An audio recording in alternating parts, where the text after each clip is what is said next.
Welcome back, I'm the Watch King. On this video, we're going to cover something very interesting for me and hopefully for a lot of you guys out there and girls, because this one's for the girls. We're going to go over the evolution of women's watches over the years. I have a few examples in front of me and I'll use from others where women have really started. They were the first ones to wear, they were called wristlets back then, but watches as we know it nowadays.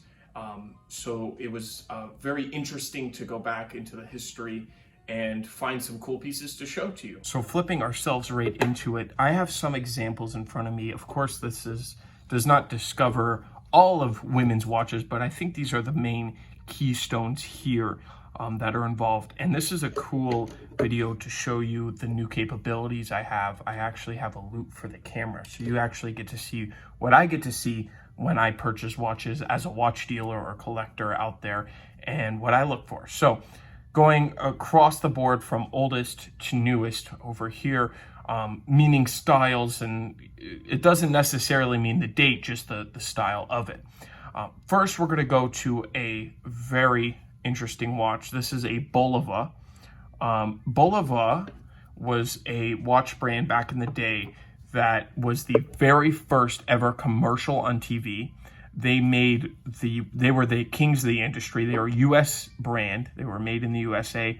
And this is before Switzerland was Switzerland. This was back when Switzerland, they had farms and stuff like that, but they really didn't get involved in watches. And later on they did when there was, price competitiveness. So getting ourselves closer into it, this is a great use of the 10 times loop. This is what we use as watch dealers to look at jewelry, or I should say watch dealers to look at dials and stuff, and jewelers to look at jewelry.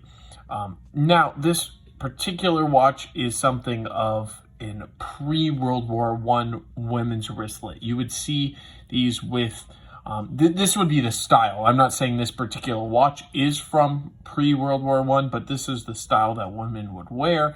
And this is like the type of, I guess you can call it rope bracelet type of thing. But yeah, I guess that's what it is, a rope bracelet. 14 karat solid gold on this particular Bulova.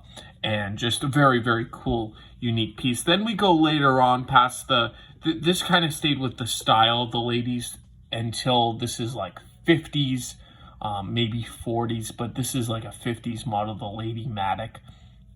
Omega made this, the smaller the better type of thing. Very prevalent in our next piece on the table here. This is very similar to the Omega. I wanted to put it in here because they're basically the same type of watch. This one's a Rolex. This particular Rolex is from the 60s because Rolex has a very great way to keep track of all their serial numbers. This particular one's an Orchid. Very nice. The same type of consistent, shiny type of bezel on the inside that's done with the glass. Very, very similar to the Omega in that way. This one's on more of a mesh Milanese bracelet. Great watch. And the reason it's so great is because nobody's really into these orchids or these chameleons. Chameleon's another line in the Rolex catalog that has these type of steels where you can, if you're a lady and you want the name Rolex on your dial or on your watch, you can get these for around, I don't know, it depends on condition, but less than 2,000 for sure, around that $1,000 price point. And you can, it's really incredible. Rolex actually signed the crown on this one. Let's put you in focus so you can see. And they have that back with the crown there too, and the serial numbers on top there. But very, very cool watch. And these are all like 60s, 50s models. Then we come around the same time they were producing this. This is by far my favorite out of the bunch. We have a seemingly not very special watch. It's white gold. The brick pattern's just interesting to me. You have a little bit of diamonds in the around the bezel there on the watch, and then you have, should say Swiss there. It's very, very small, but it says Swiss on the bottom. There's no name on the dial on this particular watch, so you would not know the name unless you flip it over or you look at the clasp. And yes, you do see AP right there. So this is an Audemars Piguet model here. I just want to cover up the serial there. But as you can see, you could change the time and all that and wind it. This is going to service. Actually, right after this video, I was filming another one and realized I had to stop that and film this, because this one is going to go off to service and get a fresh, clean movement on this one, just because I feel how special it is, and I want to put this in a customer's hand that will really appreciate this watch. Believe it or not, this watch I've never seen anything like it. I tried to research about it. I took it to Vegas when they had the watch and antique show. I was in Vegas this year, and I talked to a bunch of vintage dealers. One of them just absolutely loved the watch. He says he's never seen anything like it, and these guys are big. Like, I don't consider myself a big vintage dealer, and I'm definitely not an expert yet. I'm learning every day. I do have to get advice from people and call upon different people, but with this piece, nobody knew what it was, how you get your hands on one, who would have something like this.